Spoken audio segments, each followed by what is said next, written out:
Hello बच्चों, good morning. Class 12 subject biology, Astuna Devi Balika Inter college सीसोटर Ballia. आज के इस क्लास में आप लोगों को बहु विकल्पता यानी कि मल्टीपल एलिलिज्म। तो बहु विकल्पता जो है 3, 4 अथवा अधिक युग्म विकल्पियों का वह सेट है जो सामान्य जीन में उत्परिवर्तन के फलस्वरूप विकसित होते हैं और सजातीय गुणसूत्रों में उसी बिंदु पद पर स्थित रहते हैं।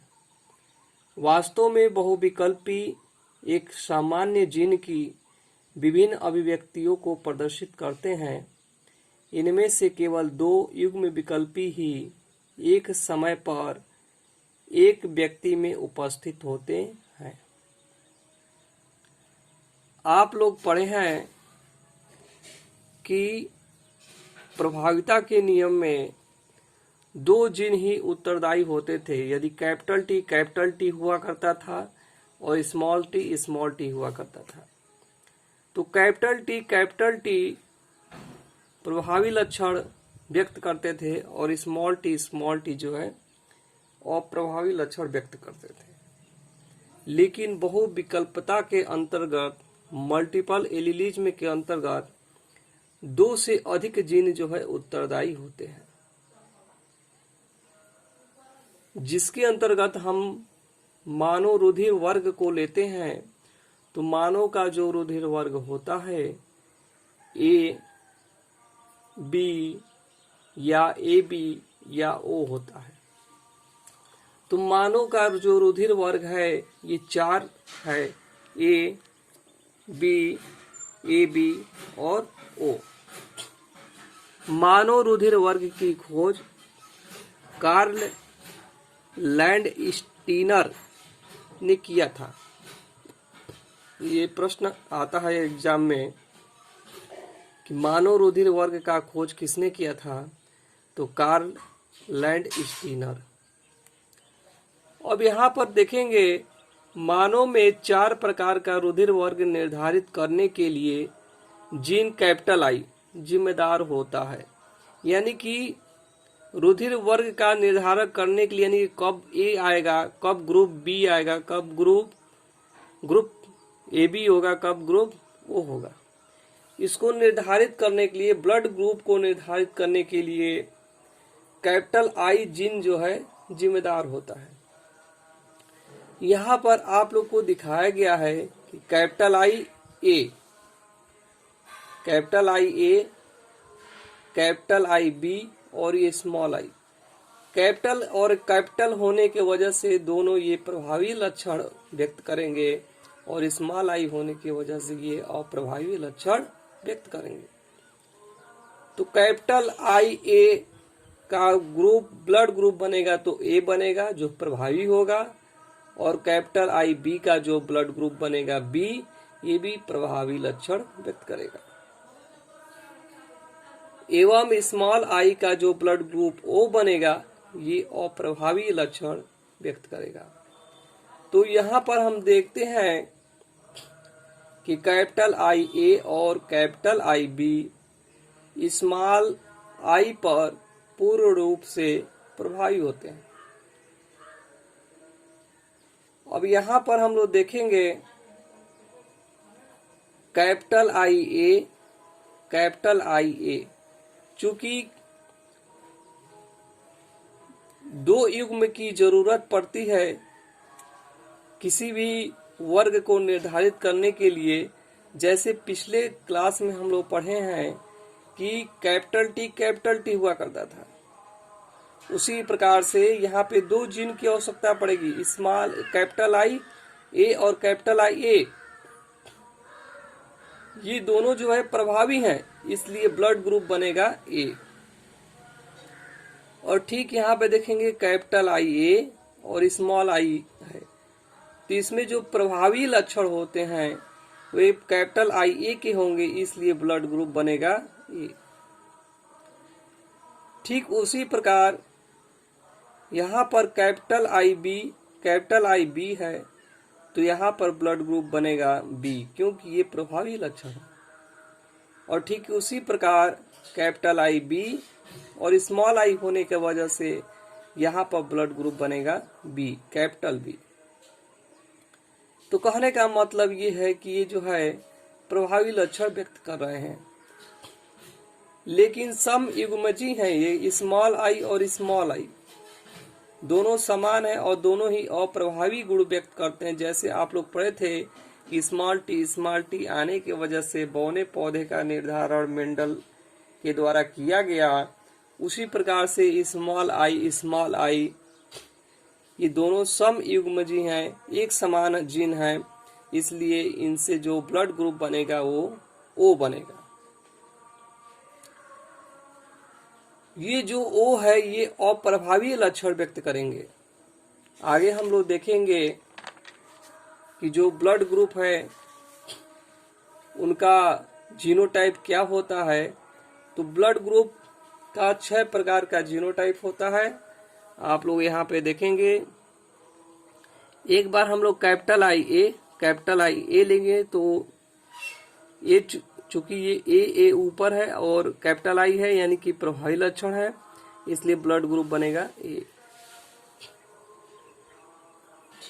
यहाँ पर एक प्रभावी लक्षण कैपिटल आई ए लिया गया और अप्रभावी लक्षण स्मॉल आई लिया गया, लेकिन प्रभावी लक्षण अपना लक्षण व्यक्त करेंगे तो यहाँ पे ब्लड ग्रुप बनेगा ए।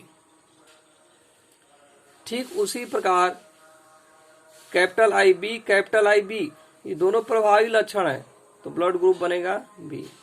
ठीक उसी प्रकार कैपिटल आई बी और स्मॉल आई, तो स्मॉल आई अप्रभावी लक्षण है मगर ये प्रभावी लक्षण जो अपना प्रभाव दिखाते हैं तो यहाँ पे ब्लड ग्रुप बनेगा बी, मेंडल के प्रभाविता के नियम के द्वारा। ठीक उसी प्रकार यहाँ पे कैपिटल आई ए और कैपिटल आई बी, अब यहाँ पे देखिए दोनों ही प्रभावी हैं, कैपिटल आई ए भी प्रभावी है, कैपिटल आई बी भी प्रभावी है। तब उस कंडीशन में यहां पर बनेंगे ए बी, ब्लड ग्रुप बनेगा ए बी, यानी इनमें जो है बहुविकल्पता आ गया, मल्टीपल एलिलिज्म हो गया, यानी कि दोनों जब प्रभावी होते हैं तो दोनों के गुण आते हैं, दोनों ब्लड ग्रुप बन गया, पे ए बी बन गया। और यहाँ पर सम युग्मजी हैं, स्मॉल आई और प्रभावी लक्षण है तो ओ बना। तो एग्जाम में पूछता है कि जो ब्लड ग्रुप ए बनता है वो कितने जीनोटाइप होते हैं, तो 2 जीनोटाइप के होते हैं। ब्लड ग्रुप बी कितने जीनोटाइप के होते हैं, तो ये भी 2, यहाँ पे 2 तरह से बन रहा है। Blood group A B 1 genotype होता है और ब्लड ग्रुप ओ ये भी जो है 1 जीनोटाइप होता है। अब आप लोग को इस पर एक प्रश्न हल करवाया जा रहा है, इसको देखिए जरा। कह रहा है कि पिता का रुधिर वर्ग यदि ए है और शिशु का रुधिर वर्ग यदि ओ है तो पिता का जीनोटाइप बताइए। तो यहाँ पे दिया, यदि ओ दिया है तो ओ का जीनोटाइप होगा स्मॉल आई और स्मॉल आई, यानी कि ये शिशु का है जो कि अप्रभावी लक्षण व्यक्त कर रहा है। यहाँ पे स्मॉल आई इनका रुधिर वर्ग है ओ, चूंकि स्मॉल आई होने की वजह से पिता में भी जो है स्मॉल आई होंगे।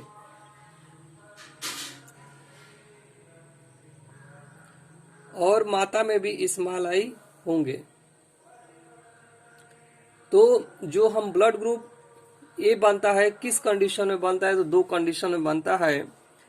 या तो कैपिटल आई ए और कैपिटल आई ए होता तो ए बनता, मगर कैपिटल आई ए और स्मॉल आई है तो ए बना है। तो मगर यहाँ पर स्मॉल आई हम लोग को यहाँ पर लेना है, इनके जो जीन है शिशु में आएंगे, तो इसलिए ये वाले हम जीनोटाइप को उठाएंगे।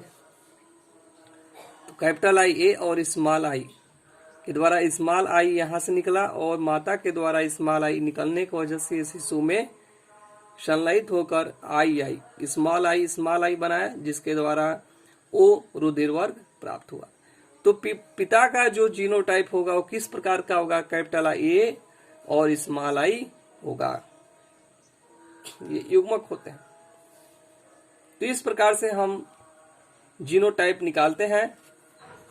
अब यहाँ पर हम लोग देखेंगे सहप्रभाविता। सहप्रभाविता का तात्पर्य ये होता है कि जब जो दोनों जीन जो है प्रभावी होते हैं उन्हीं को हम लोग बोलते हैं सहप्रभाविता। जैसे यहाँ पर कैपिटल आई ए और कैपिटल आई बी दोनों जो है प्रभावी हैं, तो जीन किस प्रकार के बने? तो ए बी बना, ब्लड ग्रुप ए बी बना। यदि किसी जीन के दोनों युग्म विकल्पी या एलील समान रूप से साथ साथ अभिव्यक्त होते हैं तो इन युग्म विकल्पियों को सहप्रभावी एलीन तथा इनकी आनुवंशिकता को सहप्रभाविता कहते हैं। मानव रुधिर वर्ग में ए बी जो ब्लड ग्रुप है दोनों प्रभावी होते हैं। यहाँ पर देखेंगे कि capital I A capital I B के द्वारा जो ब्लड ग्रुप बना है ए बी, तो ये जो है प्रभावी लक्षण व्यक्त कर रहे हैं। दोनों जो है साथ साथ जो है अभिव्यक्त हो रहे हैं। या तो इसको आप इधर लिखिए चाहे इसको इधर लिखिए, तो ब्लड ग्रुप हमेशा ए बी ही बनेंगे, क्योंकि वो दोनों जो है प्रभावी लक्षण व्यक्त कर रहे हैं।